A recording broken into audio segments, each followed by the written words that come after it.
ఏం తమ్ముడు చూస్తున్నాను. ఆ రోజు కమ్మరాజ్యంలో కడపరెడ్డి టైంలో మాట్లాడాలనుకున్నాను, తర్వాత లక్ష్మీస్ ఎన్టీఆర్ లో మాట్లాడాలనుకున్నాను. కానీ ఇప్పుడు చూస్తున్నాను వ్యూహం ట్రైలర్ చూస్తాను. ఏం తమాషాగా ఉందా మీకు? నా రాజకీయ అనుభవం లేదు మీకు. ఏ రకంగా నా మీద సినిమా తీస్తారు? మీరు నేను ఎప్పుడైనా కలిసామా? మీకు నాకేమైనా గొడవలు ఉన్నాయా? ఎందుకు నన్ను అంత నెగిటివ్ గా చిత్రీకరిస్తున్నారు? మీ ఉద్దేశం ఏంటి? ఇప్పుడు చంద్రబాబు గారు, నా పాయింట్ ఏంటంటే, ఇప్పుడు నేను పాలిటీషియన్ కాదు, నేను రాజకీయ నాయకుడు. నేను ఒక ఫిల్మ్ మేకర్, ఒక మామూలు సిటిజన్ ఆంధ్రప్రదేశ్ స్టేట్ లో.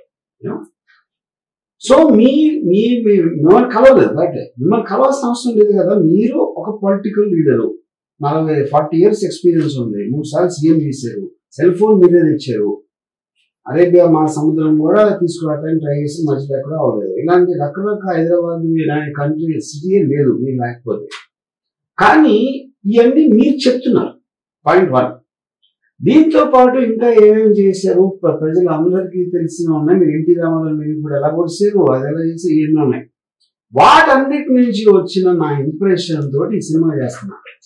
అప్పుడు మీరు ప్రజల్లో ఏం చేస్తున్నారని తెలిసిన నాలెడ్జ్ కి నేను మిమ్మల్ని పర్సనల్ కలిసి నేను మాట్లాడి దాని గురించి దాని మీద తీయలేదు కదా సినిమా. అది నా పాయింట్. అలా కాదు, మీరు ఆ మాదిరిగా చూస్తే జగన్మోహన్ రెడ్డి గారి దగ్గర ఎంత ప్యాకేజ్ తీసుకున్నారు చెప్పండి, మేము అదే ప్యాకేజ్ ఇస్తాము, మమ్మల్ని హైలైట్ గా సినిమా తీయండి. మీరు సార్ మీరు నమ్మిన నమ్మకపోయినా నేను ప్యాకేజ్ కోసం, ఎందుకంటే ప్యాకేజ్ అనేది ఇప్పుడు నేను అలాగూ చెప్తే మీరు ఆల్రెడీ ఫిక్స్ అయిపోయారు కాబట్టి మీరు నమ్మరు. ఓకే, కానీ మీరు ఎంత పెద్ద ప్యాకేజ్ ఇచ్చినా, ఒకవేళ జగన్ గారు ఇచ్చారు అనుకున్నా తీరం. ఎందుకంటే ఎన్టీ రామారావు ఎందుకు తీయగా నామాన్ని తీయట్లేదు.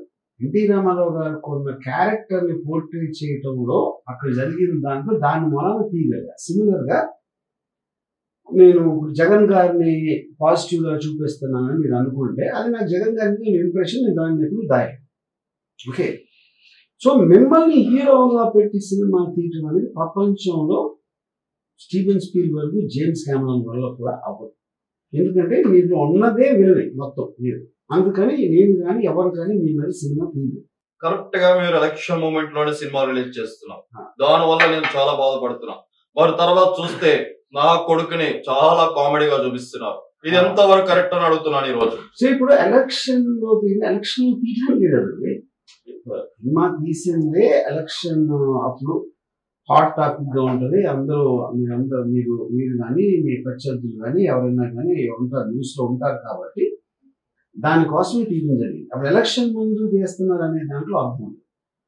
ఇకపోతే మీ కొడుకును కామెడీ నుంచి చూపెడుతున్నాను అని మీరు అంటే, కామెడీ నుంచి చూపెట్టకపోతే ఇంకా చూపెడతారు ఎవరైనా? మీరు చెప్పండి. అది మీరు చెప్పగలిగితే నేను చంద్రబాబు నాయుడు ఫిల్మ్ ఇన్స్టిట్యూట్ లో వచ్చి నేను మళ్ళీ నేర్చుకోవడానికి ట్రై చేస్తాను. మీరు ప్రయత్నం చేయండి. తదుపరి మీకు ఇక్కడ చెప్తున్నాను వార్నింగ్, రాబోయే ఎలక్షన్ నేనే గెలుస్తాను. అప్పుడు చూస్తాను, మీకు ముంబై మాఫియా ఉండొచ్చు, దావూద్ ఇబ్రహీం ఉండొచ్చు, కానీ రాబోయే ఎలక్షన్స్ లో విజయం వచ్చిన తర్వాత అప్పుడు చూద్దాం తమ్ముడు. అప్పటి వరకు నేంటో చూపిస్తాను. ఏం చూస్తారు అయ్యారు అనుకుందాం, ఏం చేస్తారు అప్పుడు? అంటే ఏదో చేసేసి మీ గ్యాంగ్ తీసుకొస్తారా, లేకపోతే మీకున్న పోలీస్ వ్యవస్థని మీ నౌకర్లాగా వాడుకుని ఏమన్నా చేస్తారా? అది కూడా చెప్పండి. నేను గెలిచాక చూపిస్తాను నేనేంటనే. Okay, thank you sir.